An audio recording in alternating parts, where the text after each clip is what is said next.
안녕하십니까. 한강의 문명TV 최한규 목사입니다.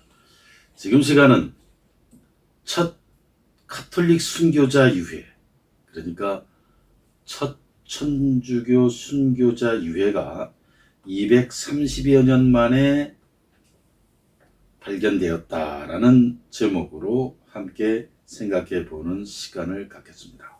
한국 천주교 최초의 순교자 윤지충과 권상현 유해를 230여 년 만에 찾았습니다. 두 사람은 1791년 시내 박해 때 순교했습니다. 첫 순교자인 윤지충과 권상현의 묘를 찾는 건 한국 천주교의 과제였습니다. 천주교 박해에 관한 조선 정부 측 기록을 수집하고 정리한 사학징의에는 윤지충과 권상현의 무덤이 존재한다는 사실만 나올 뿐 구체적 장소는 적혀 있지 않습니다. 천주교 전주교구는 지난 3월 11일 초남이 성지 바우베기 성역화 과정에서 순교자로 추정되는 유해와 유모를 출토했다. 무연분모 10기 중, 그러니까 무연고 분묘 10기 중 5호 무덤과 3호 무덤에서 출토된 백자 사발지석의 명문 판독대 한국의 첫 순교자인 윤지충 바오로 5호 분묘, 그리고 권상현 야고보 3호 무덤, 야고보의 기록을 확인했다. 8호 무덤에서 윤지충 바오로의 유해를 찾았다고 9월 1일 발표했습니다.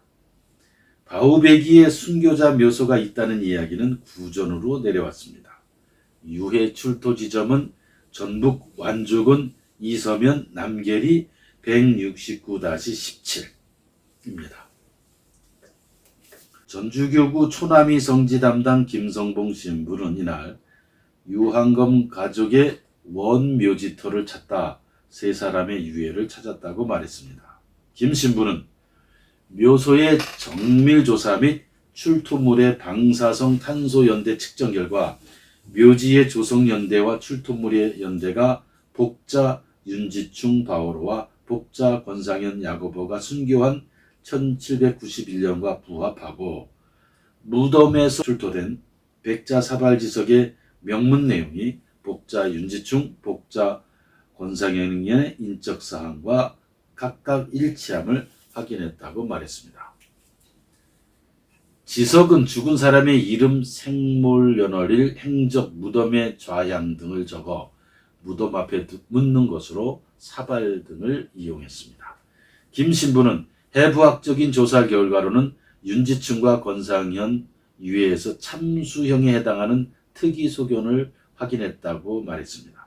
전주교구는 윤지충 유해의 5째 목뼈의 왼쪽 부분에서 사망 무렵 예기손상, 날카로운 칼과 같은 도구로 오른 위쪽에서 왼 아래쪽으로 비스듬하게 절단된 것으로 추정되는 외상소견이 관찰됐다.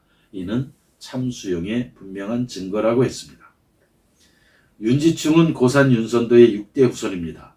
천주교의 입교 후 제사를 폐지하고 신주를 불태운 폐제 분주 사건을 일으켰습니다. 1791년 12월 8일 오후 신시 3시에서 5시 사이에 전주 남문박 전동성당터라고 합니다. 거기에서 참수형으로 순교했습니다. 김대건 신부의 조선 순교사와 순교자들에 관한 보고서엔 탁월한 학자인 윤지충 바오로가 그리스도의 신앙을 위하여 명명하게 투쟁하다가 카톨릭교의 신앙을 위하여 거룩한 피를 흘려 순교하였습니다. 이분이 바로 조선의 첫 번째 순교자라는 기록이 나옵니다. 권상현은 윤지충과 같은 날, 같은 시각, 같은 장소에서 같은 처형으로 순교했습니다. 당시 전주감사는 이 두 사람에게 배교를 요구했으나 오히려 신앙만은 버릴 수 없다는 목소리를 냈다고 합니다. 둘은 참수형을 당했습니다.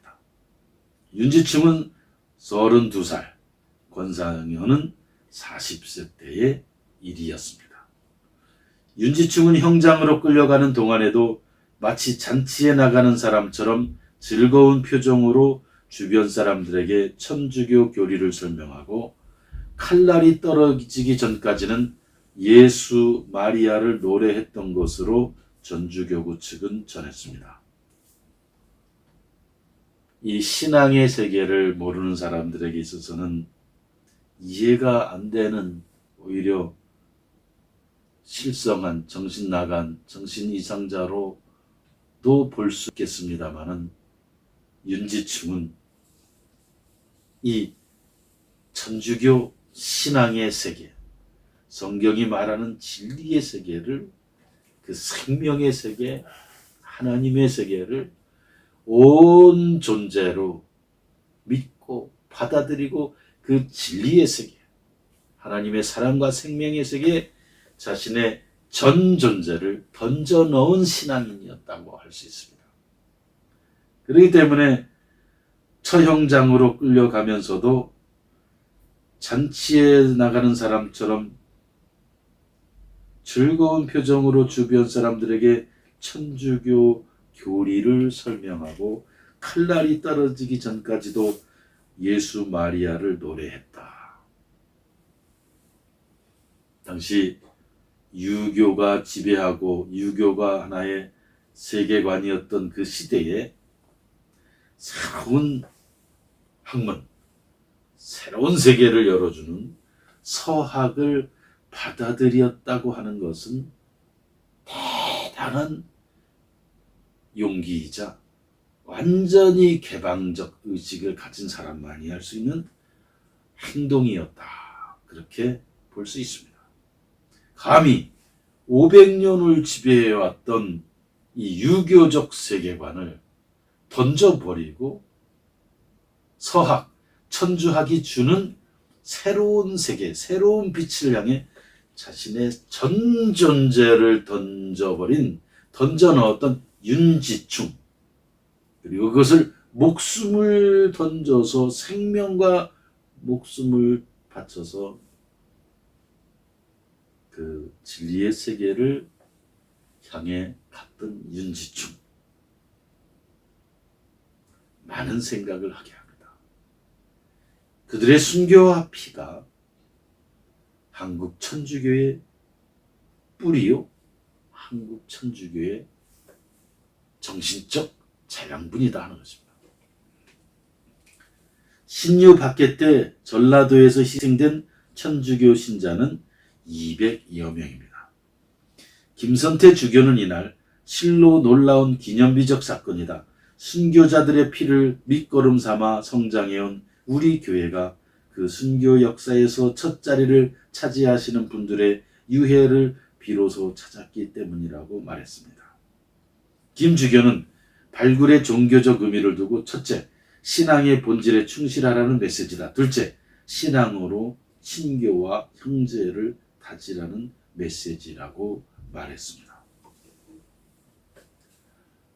이 일을 계기로 한국 천주교가 무수한 순교자의 피와 희생의 바탕에 서서 성장한 한국 천주교가 이제 이 한반도 위에 사는 한반도의 생명들을 위해, 또 우리 민족의 미래를 위해 더 헌신하고 더 기여를 해서 한국 천주교가 우리 민족의 길을 크게 열어가는데 역할을 하는, 그리고 우리 민족의 길을 밝혀가는 천주교가 되기를 축원합니다. 모했던 한국 천주교 순교자 역사를 밝힌 일대 사건, 이렇게 한국 천주교 측은 평가하고 있습니다. 윤지충 첫 순교자, 그분들의 순교에 대해서 함께 생각해 본 시간이었습니다. 대한민국은 진리와 자유의 문명입니다. 이 진리와 자유의 문명을 사랑하는 여러분, 그리고 특별히 제미동포, 제1동포, 유럽동포 등 해외 동포들께서는 이 책 황하의 물결을 꼭 읽어보시기를 부탁합니다. 구독과 좋아요, 알람도 부탁합니다. 감사합니다.